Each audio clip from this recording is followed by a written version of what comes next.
Welcome back to Yahoo Finance Live, everyone. It's time for our triple play, the three tickers that we're watching today that caught our eye. So I'm going to kick things off with BlackRock, ticker symbol BLK. Now, BlackRock is the world's largest wealth manager, and it released first quarter earnings this morning. Despite hitting early sessions high, as you can see, dipped into the red there, down about $1.25. Now, it's because Q1 revenue of $4.7 billion missed expectations there, as you can see, the estimate there for $4.8 billion. And adjusted earnings per share of $9.52 were a beat, thanks to lower expenses, but still fell below Q4's $10.42. Now, despite headwinds from inflation, Fed uncertainty, market volatility, and fears of a fallout from Ukraine, they did mostly see investors adding $114 billion to their long-term investment products, and that was led mostly by their equity funds. Now, CEO Larry Fink also said that $19 billion of that was in environmental, social, and governance funds, otherwise known as ESGs, and he's still a vocal proponent of them. And he was saying that despite them lagging from the previous quarter, he said energy transition isn't a straight line. It's a 30 to 50-year time frame for us to move that forward. It isn't today. It isn't tomorrow. So a bit of a mixed bag there weighing on the stock price today. Yeah, and you're taking a look at the year-to-date chart, down 21%. If we were to stretch that out even further, you would see that they're off of their most recent highs, their 52-week high, by about 25% at this point in time. And so the bearish indicator would say that this ain't nothing but a lower high on the long-term scale. So we'll see exactly where the investors perhaps rebound, even if there are more assets that are coming into BlackRock at this point in time and where they're distributing those. No doubt, great efforts. But at the end of the day, I think some of the investors looking to see where that will pay off on a continuous basis, as you laid out. Additionally, one other ticker that I'm watching here on the day is PTON, Peloton.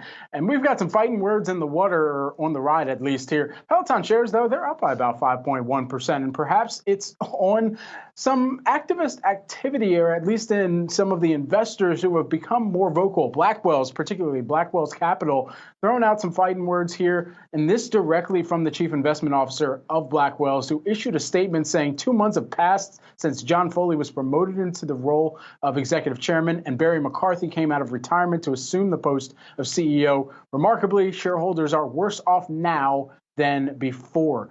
And so what's interesting about this is the more vocal some of the investors, major investors, get into Peloton, the more investors' ears perk up, because this could mean that that say and that investment and positioning that they have and that stake could go a long way in trying to influence for Peloton to use some of that powerful brand, the proprietary technology, and engaging instructors as Blackwell's Capital had laid out. But they're saying that this will not happen effectively in the public markets, especially for as long as Mr. Foley, who has proven, they say, utterly unable to manage Peloton or his own financial affairs, maintains control over his super voting shares. Fighting words indeed.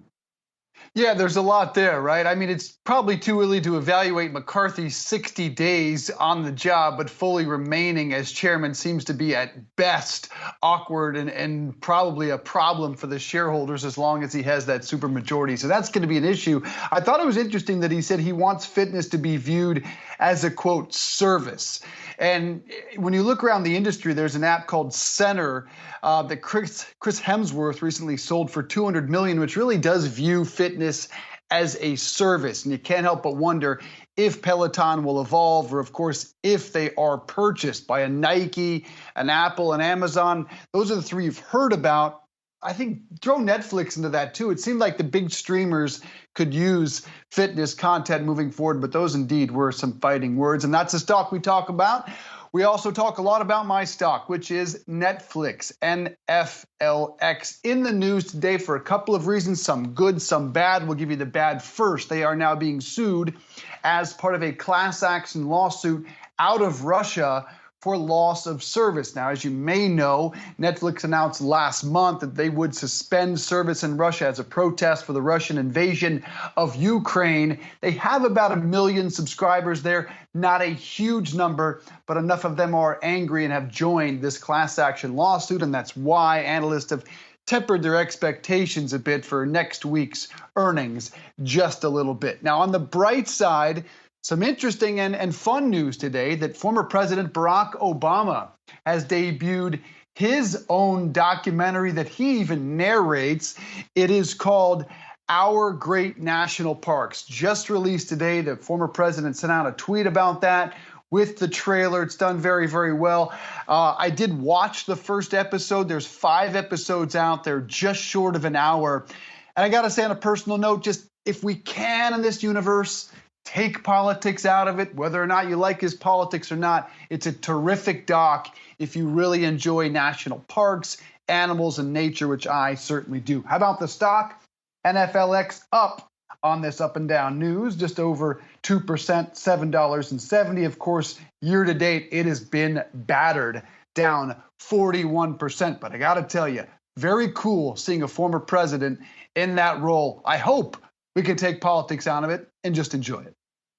And on those two aspects, I mean, you mentioned Russia. You do feel bad for people who just literally are trying to sort of sit at home and watch some Netflix, being impacted by something that the leaders of their country are doing. So I do feel for them.